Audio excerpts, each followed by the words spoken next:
Hi hello வணக்கம் மக்களே, welcome back to my channel. இன்னைக்கு ஒரு சூப்பரான படத்தோட எக்ஸ்பிளனேஷன் தான் பார்க்க போகிறோம். இந்த படத்தோட பேர் குஷி. வாங்க டைம் வேஸ்ட் பண்ணாமல் நம்ம சீக்கிரம் கதைக்குள்ளே போகலாம்.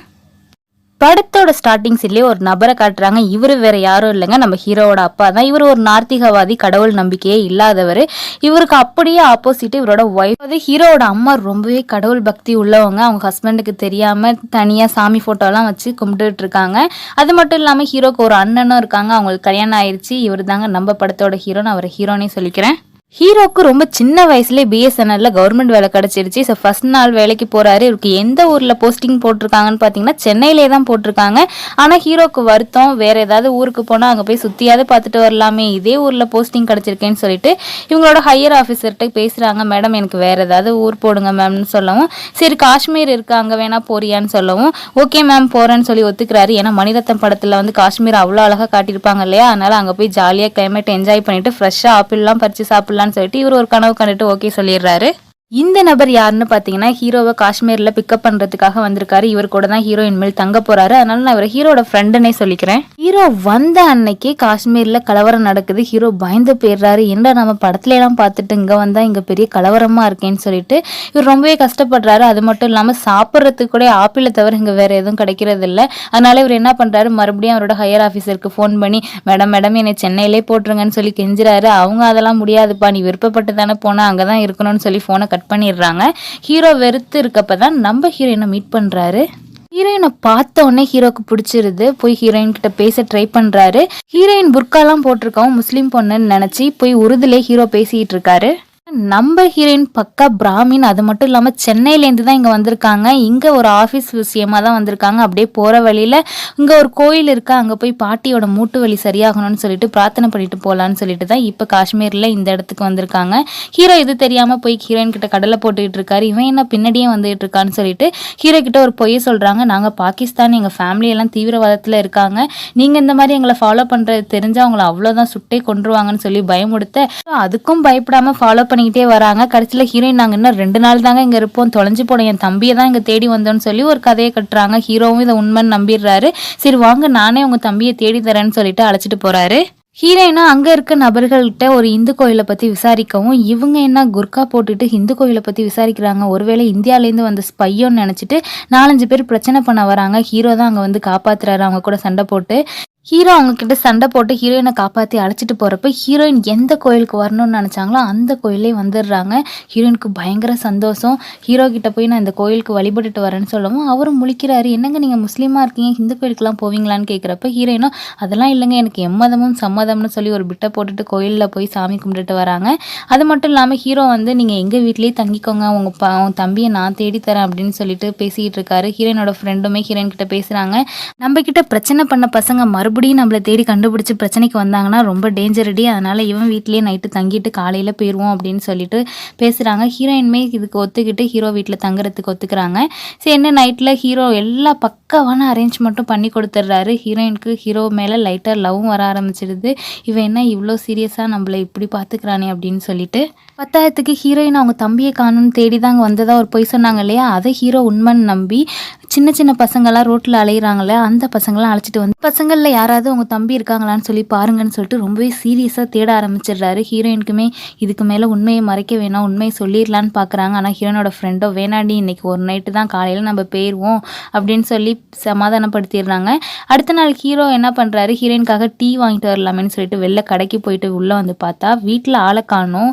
அவங்க ஒரு லெட்டர் மாதிரி எழுதி வச்சுட்டு நாங்கள் இந்த மாதிரி கிளம்புறோம் அப்படின்னு சொல்லிட்டு நன்றி சொல்லிட்டு எழுதி வச்சுருக்காங்க. ஹீரோக்கு மனசே கஷ்டமாயிருது. எப்படியும் அவங்க பாகிஸ்தானுக்கு தான் கிளம்பியிருப்பாங்க. சரி நம்ம நேராக ட்ரெயினுக்கு ஜங்ஷனுக்கு போய் பாகிஸ்தான் ட்ரெயினில் தேடி பார்க்கலான்னு சொல்லிட்டு ஹீரோ ஃப்ரெண்டும் வேக வேகமாக ஓடி பார்த்தா ஹீரோயின் பாகிஸ்தான் ட்ரெயினில் ஏறாமல் சென்னை ட்ரெயினில் உட்காந்துருக்காங்க. ஹீரோ உடனே போய் ஹீரோயினை பார்த்துடுறாரு. என்ன மேடம் நீங்கள் ட்ரெயின் மாதிரி உட்காந்துட்டிங்களா அப்படின்னு சொல்லி பேசுகிறப்ப தான் ஹீரோயின் எல்லா உண்மையுமே சொல்கிறாங்க. இல்லைங்க நான் ஒரு பக்கா பிராமின், முஸ்லீம்லாம் கிடையாது அப்படின்னு சொல்லி எல்லா உண்மையும் சொல்கிறாங்க. நீங்கள் முஸ்லீமாக இருந்தால் என்னங்க, இந்துவாக இருந்தால் என்னங்க, நான் உங்களை லவ் பண்ணுறது உண்மைதான்னு சொல்லவும் ஹீரோயின்மே எனக்குமே உங்கள் மேலே காதல் இருக்குது, நானும் எவ்வளோ மறைக்க ட்ரை பண்ணேன் ஆனால் முடியல முடியலைன்னு சொல்லிட்டு 2 பேருமே அவங்க லவ்வை சொல்லிக்கிறாங்க. அது மட்டும் இல்லாமல் ஹீரோயினோட அப்பா வேறு யாரும் இல்லைங்க, ஆன்மீக தலைவர். ஸோ அவரோட சொற்பொழிவுக்கெல்லாம் அவ்வளோ பேர் அடிமை. அப்படியே ஆப்போசிட்டு ஹீரோவோட அப்பா, அவர் வந்து ஒரு நாத்திகர், சாமியே இல்லைன்னு சொல்கிறவர். ஸோ இவங்க 2 பேருக்குமே ஒத்து போல. இவங்க 2 பேரும் எப்படி சேர போகிறாங்கன்னே தெரியல.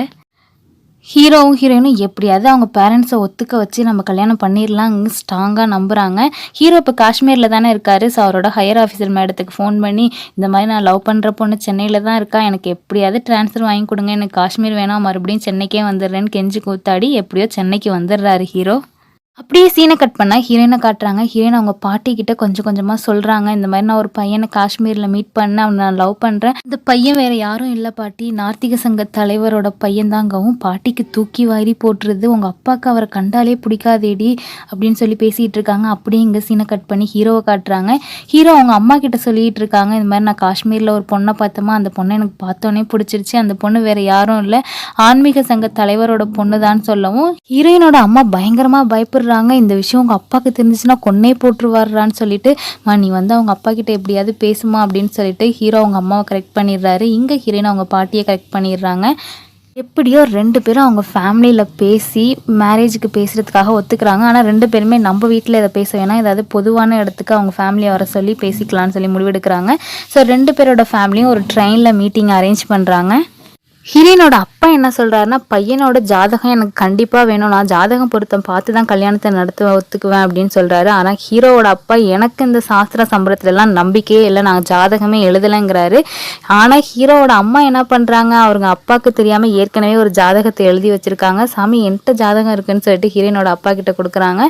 ஹீரோயினோட அப்பாவுமே ஜாதகம் பொருத்தம் பார்த்து இவங்க 2 பேருக்குள்ளே செட்டே ஆகாது, கல்யாணத்துக்கு அப்புறம் எக்கச்சக்கமான சண்டை வரும், குழந்தையிலையும் பிரச்சனை வரும், இதை சரி பண்ணணும்னா ஒரு பரிகாரம் இருக்கு அப்படின்னு சொல்றாங்க. என்ன பரிகாரம் சாமின்னு சொல்லிட்டு ஹீரோவோட அம்மா கேட்க, ஹீரோவும் அவங்க அப்பாவும் சேர்ந்து ஓமம் நடத்தணும்னு சொல்லவும் ஹீரோவோட அப்பா இதுக்கு என்னால் ஒத்துக்கவே முடியாதுன்னு எழுந்திரிச்சு போயிடுறாரு.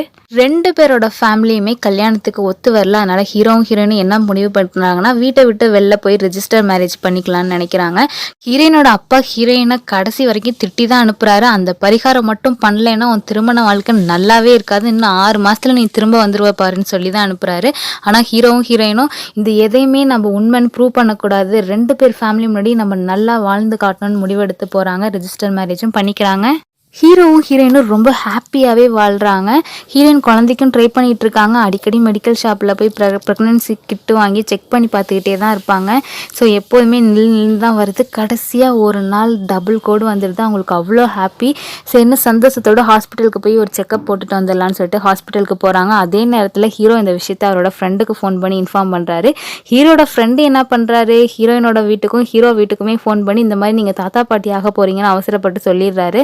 ஆனால் ஹாஸ்பிட்டலில் டாக்டர் செக் பண்ணி பார்த்துட்டு குழந்தைக்கு முழு வளர்ச்சி, அதனால் கருவை கலைச்சே ஆகணும் அப்படின்னு சொல்லிடுறாங்க. இதை கேட்டு ஹீரோயினுக்கு அப்படியே மனசே உடஞ்சி போயிடுது. ஹீரோவும் ஹீரோயினும் குழந்தைய அபார்ட் பண்ணிட்டு சோகத்தோட வீட்டுக்கு வந்தால் வீட்டில் ஹீரோவோட ஃபேமிலியும் ஹீரோயினோட ஃபேமிலியுமே வந்திருக்காங்க. ஹீரோயின் கன்சீவாக இருக்காங்கன்னு நினச்சிட்டு. ஸோ அங்கே வந்து ஹீரோவோட அப்பா என்ன பண்ணுறாரு, நான் சொன்னேன் இல்லையா ஆன்மீகத்துலலாம் நம்பிக்கையே இல்லைன்னு, என்னமோ உங்கள் 2 பேரும் கல்யாணம் பண்ணிக்கிட்டா குழந்தை பிறக்காது, சண்டையெல்லாம் வரும், நீங்கள் இப்போ என்ன சயின்ஸ் தானே ஜெயிச்சிச்சின்னு சொல்லி பேசிகிட்டு இருக்கப்போ ஹீரோயின் சொல்கிறாங்க, அதெல்லாம் இல்லை, குழந்தை வந்து டிஸ்கரேஜ் ஆயிடுச்சு அப்படின்னு சொல்கிறாங்க. ஹீரோயினோட அப்பா இதை கேட்டுட்டு, நான் தான் சொன்னேன்ல இவங்க 2 பேரும் அந்த பரிகாரத்தை பண்ணாதான் இவங்களோட வாழ்க்கை நல்லா இருக்கும், எப்போதுமே ஆன்மீக தான் ஜெயிக்கும்னு சொல்லிட்டு மறுபடியும் 2 பேருக்குள்ளே சண்டை போட்டுட்டு 2 ஃபேமிலியும் பிரிஞ்சு போயிடுறாங்க. பத்தாததுக்கு ஹீரோ ஹீரோயினுக்கு இடையிலையும் சண்டை வர ஆரம்பிக்குது. ஹீரோயின் என்ன சொல்கிறாங்கன்னா, எங்கள் அப்பா சொன்ன மாதிரி அந்த பரிகாரத்தை பண்ணணும், அப்போ தான் நம்மளுக்கு குழந்தை பிறக்குங்கிற மாதிரி ஹீரோ கூட சண்டை போட ஆரம்பிச்சிடுறாங்க. ஹீரோக்கும் ஹீரோயினுக்கும் இடையில பயங்கரமாக சண்டை வருது. ஹீரோவோட வீட்டுக்கு கீழே தான் ஹீரோவோட ஹையர் ஆஃபீஸர் மேடம் வேலை பார்க்குறாங்க. அவங்க வந்து இவங்களுக்குள்ள பிரச்சனையை பேசி சரி பண்ணுறாங்க. ஹீரோயின் இப்போ என்ன சொல்கிறாங்கன்னா, உனக்கு எதுவும் பிரச்சனையாக இருக்க போது, அதனால் நீ எதுக்கும் போய் டாக்டரை செக் பண்ணிட்டு வா அப்படின்னு சொல்கிறாங்க. ஹீரோவுமே வேறு வழி இல்லாமல் ஹீரோயின் சொல்லிட்டாங்களேன்னு சொல்லிட்டு ஒரு டாக்டரை போய் மீட் பண்ணி செக் பண்ணிவிட்டு ரிசல்ட்டோட வராரு. ஈவினிங் வந்து ஹீரோயினோட ஆஃபீஸில் மீட்டிங் நடக்கிறனால அவங்க நேராக பார்ட்டியில் இருக்காங்க. ஹீரோவுமே டாக்டரை செக் பண்ணிவிட்டு ரிப்போர்ட்டை வாங்கிட்டு அந்த பார்ட்டிக்கு போய் ஜாயின் ஆகிக்கிறாரு. அங்கே ஹீரோயின் அவங்க கிளைண்ட்டுக்கிட்ட எல்லாம் பேசுகிறத பார்த்து ஹீரோக்கு பயங்கரமாக பொசசிவ் ஆகுது. மறுபடியும் ஹீரோக்கும் ஹீரோயினுக்கும் இடையில பயங்கரமாக சண்டை வர ஆரம்பிக்குது. ஹீரோயின் கண்டிப்பாக அந்த யாகத்தை பரிகாரத்தை பண்ணி தான் ஆகணும்னு சொல்கிறாங்க. ஹீரோக்கு அதில் நம்பிக்கையே இல்லை, அது பண்ணி தான் நம்ம காதல் உண்மைன்னு ப்ரூவ் பண்ணணும்னு எந்த அவசியமும் இல்லை அப்படின்னு சொல்லிட்டு இருக்காரு. மட்டும் இல்லாமல் ஹீரோ கோவத்தில் என்னால் அந்த பரிகாரத்தெல்லாம் பண்ண முடியாது, விருப்பம் இருந்தால் வீட்டில் எது, இல்லைன்னா உங்கள் அப்பா வீட்டுக்கு போ அப்படின்னு சொல்லிட்டு கோவத்தில் சண்டை போட்டுடுறாரு. இந்த நேரத்தில் ஹீரோவோட வீட்டுக்கு கீழே இருக்க ஹீரோவோட ஹையர் ஆஃபீஸர் மேடம் வந்து இது மாதிரி என் பொண்ணு கேரளாவில் இருக்கான்னு சொன்னேன் இல்லையா, அவளுக்கு பர்த்டே செலிப்ரேட் பண்ணுறோம், அதனால் நாங்கள்லாம் கேரளாவுக்கு கிளம்பி போகிறோம், நீங்களும் பர்த்டே பார்ட்டிக்கு கண்டிப்பாக வரணும்னு இன்வைட் பண்ணிட்டு போகிறாங்க. இவங்களுக்குள்ளே பயங்கரமாக சண்டை நடந்துகிட்டு இருக்கு. இருந்தாலும் இவங்க ரொம்ப முக்கியமான மேடம் வந்து இன்வைட் பண்ணுறாங்களேன்னு சொல்லிட்டு இவங்களுக்குள்ளே உள்ள சண்டையை மறைச்சிட்டு 2 பேரும் கேரளாவுக்கு கிளம்புறாங்க. கேரளாவுக்கு போய் பார்த்தா மிகப்பெரிய ஷாக்குங்க. அந்த ஹையர் ஆஃபீஸர் மேடத்தோட பொண்ணு ஆல்ரெடி இறந்து போயிருக்கா. அந்த கல்லறையில் தான் பர்த்டே கேக் வாங்கி வச்சு செலிப்ரேட் பண்ணிகிட்டு இருக்காங்க.